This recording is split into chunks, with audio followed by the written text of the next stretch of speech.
Good morning, students. Today we are going to see about economics lesson number 1, money, savings and investment. Introduction. Money is anything which is widely accepted in payment for goods or in discharge of other business obligation. So money is a fundamental thing for human life, isn't it? So our day-to-day life is fully dependent on money. So in this lesson, let we see about the importance of money and its evolution. Evolution of money. Evolution of money starts from first barter system and then gold and next metal coin and paper money, plastic card, electronic money and now cryptocurrency. Let me see about that evolution. Evolution of money. Before we know about the evolution of money, we should know how the word money is derived. The word money is derived from the Roman word moneta Juno. So which means the name of the Roman goddess. So from this word they have derived the word money. Indian rupee. This word has derived from the Sanskrit word rupiah, which means silver coin. Nowadays we are using paper money and coin as a money in our day-to-day life. This evolution not happened in overnight. It took nearly many years to move on to the next stage. Let me see about the step-by-step evolution of money. In this evolution of money, first step is barter system. What is that? Barter system. Barter system is a system of exchanging goods for goods without the use of money. For example, if you need wheat, you have to give some other goods to them. For example, if they give paddy to you, you will give wheat to them. So that is called barter system. In between them, they didn't use any kind of money. They have just exchanged the goods with one another. That is called barter system. Barter system is a very early primitive stage system. Nowadays we are using money to get the goods, right? But in early stage they have exchanged only goods to get other goods. That is called barter system. There was lot of advantages in the barter system, but that system also has some disadvantages. What are the disadvantages? First one is lack of double coincident one. For example, you need a wheat from them, but they expect from you fish or some other, but you didn't have. So this is a lack. So the lack of double coincident one. That is the first disadvantage. Next one is there is no common measure for the value. There is no constant value for the goods. They just exchanged, That's why it is a main disadvantage. There is no common measure of value. Next one is indivisibility of commodities. They cannot able to divide that, isn't it? If you want to get that, you have to give the full goods to them. So the main disadvantage, indivisibility of commodities. And last one is difficulties of storing wealth.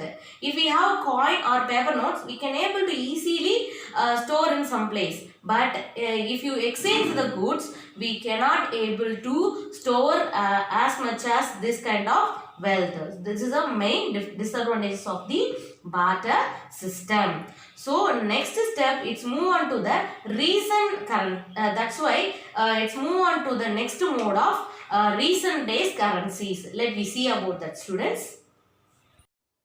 Major stages of evolution of money. First one is commodity money.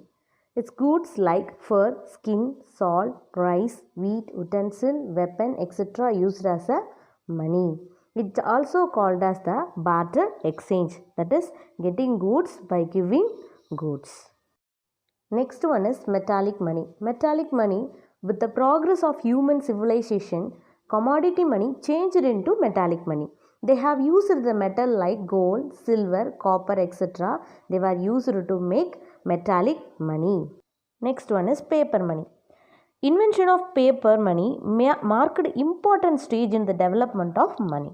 Paper money is regulated and controlled by the Central Bank of the country. In our India, our Reserve Bank of India control the paper money regulations. Paper money was introduced by British It make people to store easily our wealth. Next, credit money. People keep a part of their cash as deposit with the banks, which they can withdraw at their convenience through check. The check also known as the credit money or bank money. It is not money, but it performs same as the function of the money. Next one is near money. This is in the shape of bill of exchange, treasury bills, bonds, debentures, saving certificate. This everything near money. Here we have some recent forms of money. First one is plastic money. It's like credit card and debit cards. And next one is e-money. E-money is electronic money. It's a money transaction through the electronic system. That is system. Online banking. It is also called as net banking. This financial transaction through the websites of the banks. Next one is e-banking. It is National Electronic Fund Transfer, that is NEFT. Transferring one directly from one account to the another account. That is called a fund transfer. Next, functions of money. Functions of money has divided into 3 types. One is primary function, secondary function and contingent function. Okay, primary function or main function, secondary function and contingent function. First one is primary function. What is the primary function? First, medium of exchange. If you want to buy any goods, you have to give money, isn't it? So in between, which is the main medium? Money. So money acts as a medium of exchange. Next one is measure of value. If you want to measure anything value, with the help of money, we can easily measure. For example, if you want to buy this book, you will give some money, isn't it? So to measure one good's value, we need money. So measure of value. Secondary function. Next one is secondary function. Secondary function, what is the first one is standard of deferred payment. That is, if you borrow money from someone, you need to pay in future, isn't it? That is called standard of deferred payment. Next one is store of value.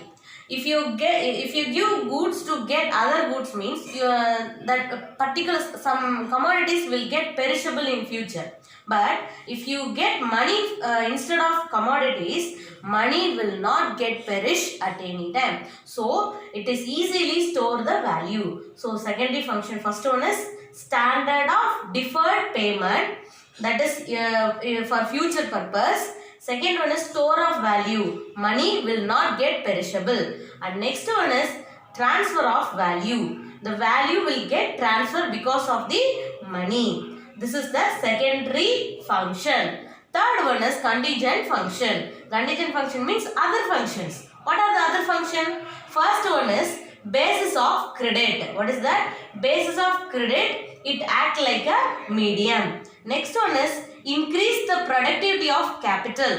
That is, if you put more investment in a particular business, it increases the productivity, right? So that is the other function. Increase productivity of the capital. And third one is measurement and distribution of national income. So with this money only, our government will measure what is our national income, isn't it? So these are all the 3 other functions of the money. So function divided into 3: primary, secondary and contingent. Primary function has two functions, secondary and third one is contingent functions.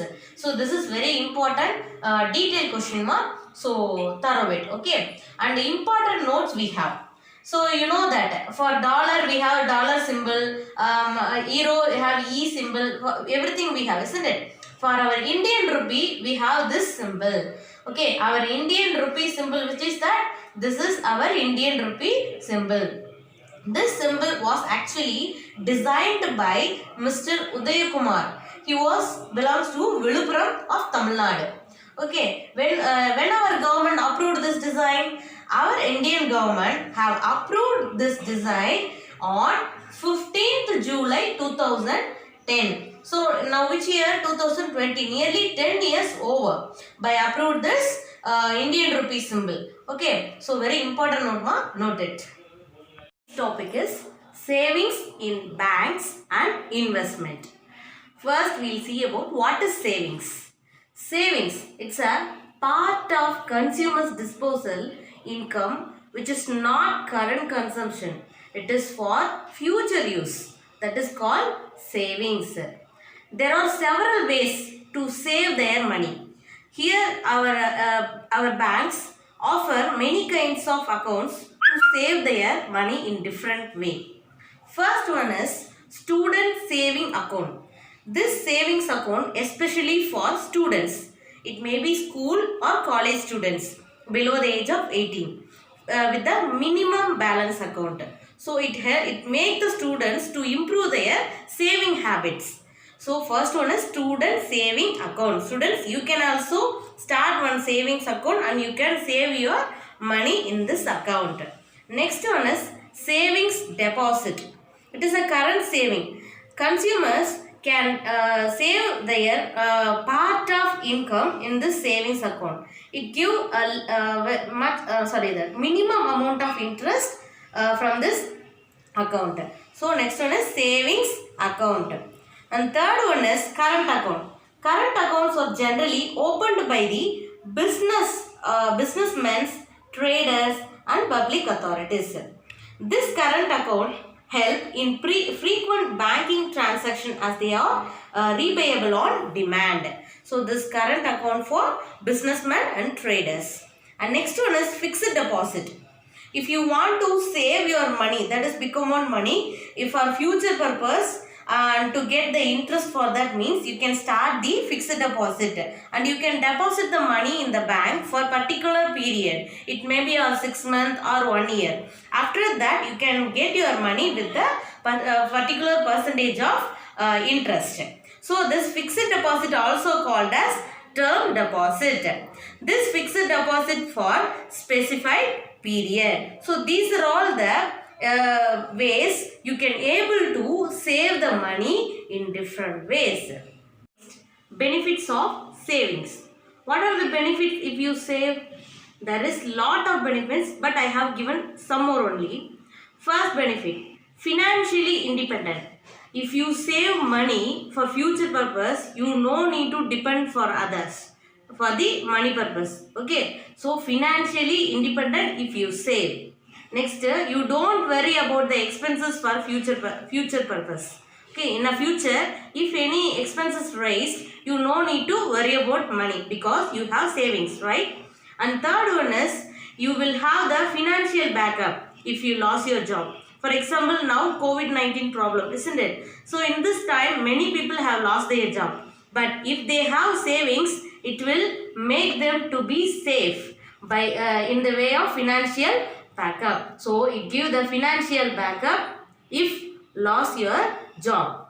And next one is you will be prepared for all the situation. If the situation suddenly changes for any purpose, you will be able to manage everything with the help of the savings.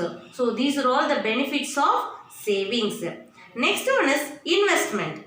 Investment moreover same to the savings but little different. That is, you are investing on something. So that is investment is a process of investing something for get more benefit. Your investment may be money, time or your effort, everything is called as investment.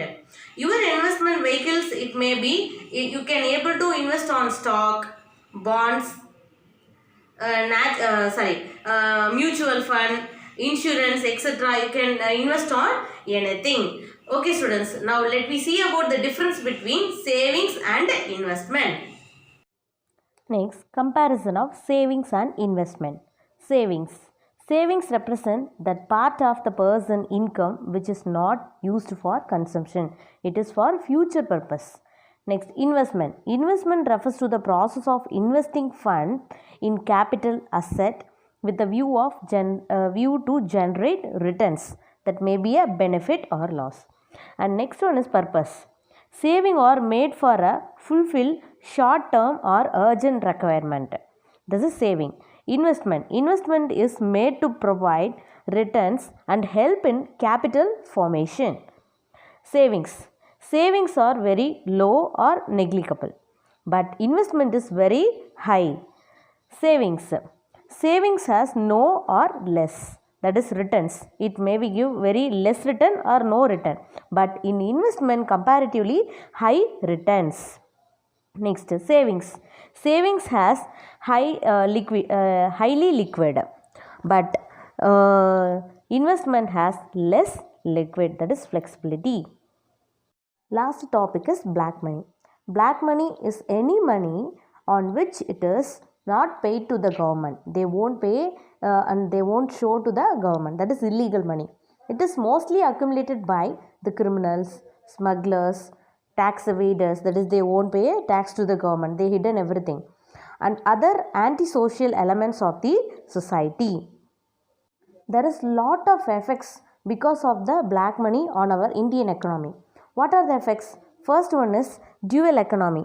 That is, one part will get more rise, another part will reduce. That is, two type of economy will be there. Next, tax evasion. That is, they won't show the actual tax. And next one is under equality. That is, they won't show the correct measurement. Next, widening gap between the rich and poor. It make a big gap between the rich and poor. Next one is unnecessary spend on something. And another thing is distribution of scarce resource. They won't show much interest on the production. And next, effects on the production. Production will get spoiled because of the black money. Our Indian government have taken much effort to avoid this kind of black money. See, recent steps against black money. What are the steps? First one is they have set up a special investigation team appointed by the government on the direction of Supreme Court on black money.